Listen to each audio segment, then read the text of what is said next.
Hi everybody, I'm Pam Kruger. And I'm Jack Gallagher from Money Track on MSN. So, what's Money Track? Well, we're a national television series that's airing on a PBS station near you, but I like to think our show's a little different. It is a little different because unlike all those other financial shows, instead of lecturing you and talking heads yakking at you, we want you to learn, but we also want you to have some fun. Because after all, we've got to keep your attention, don't we? Absolutely. Yes.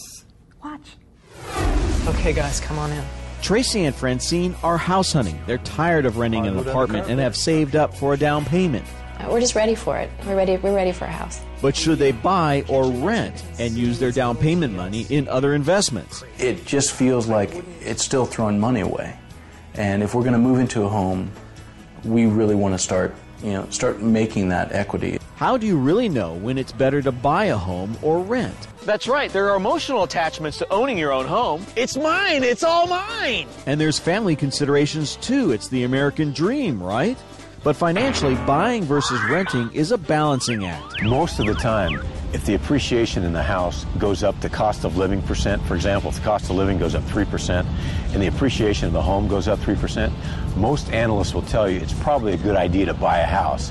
If not, then you might want to look at renting. The reality is there are a lot of variables to consider, but you can narrow it down to 3 important factors: cash flow, terms, and appreciation. And a lot of it is guesswork. So like the rest of us, Tracy and Francine must first guesstimate if their income will go up or down, if interest rates will go up or down, and if housing prices will go up or down. So Magic 8 Ball, is it better to buy a house or to rent?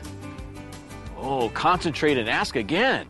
Okay, let's concentrate some more. Tracy and Francine must also figure out the cost of buying the house, fees, points, and down payment, and then guesstimate the cost of owning it, adding in repairs, maintenance, and those ever-increasing property taxes and insurance payments. On the other hand, with renting, you just cut the landlord a check and send it off because the landlord assumes all these other expenses. But he gets the home ownership tax breaks. The renter doesn't. You seriously want to be watching this? So where are Tracy and Francine in regards to cash flow? Tracy makes good money as a video editor. Traditionally, lenders don't want your monthly debt, including your house payment, to exceed 36% of your monthly gross income. But that's not reality. Most of the time, people will get mortgage debt that surprises them. They think, well, I didn't qualify for that loan, but I got it. There's a lender out there, typically, if you've got a job, who will help you find a way to get in the house. Are they going too far down the road? I think some of them are. $1,800 then. Tracy and Francine's cash flow gives them $1,800 towards monthly housing costs.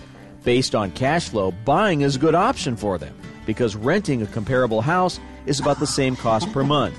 But now factor in terms and appreciation.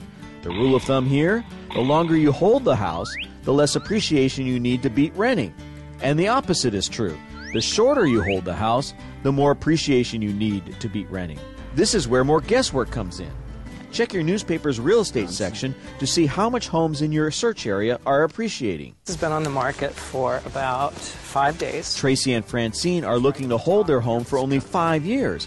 Maybe they're better off renting and investing the down payment elsewhere.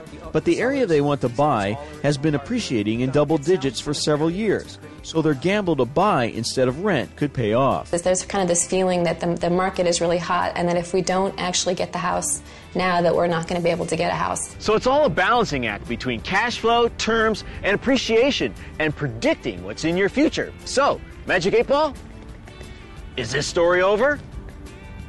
Decidedly so. Now, after seeing that, I bet you want to learn a little bit more about financial education, investing. Well, you're in the right place because MSN Money has all the tools, all the calculators, and great articles that can get you where you need to go. In other words, we can keep you on track. Speaking of Money Track, the links below are very helpful. Click on Money Track to find out when and where you can watch our show on PBS. Very important. And also, you might be interested, Money Track is underwritten entirely by the nonprofit Investor Protection Trust.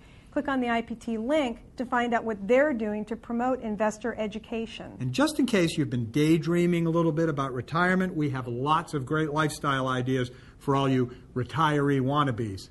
I made that up. You did. I did. Good. I'm giving you full credit. Stop it.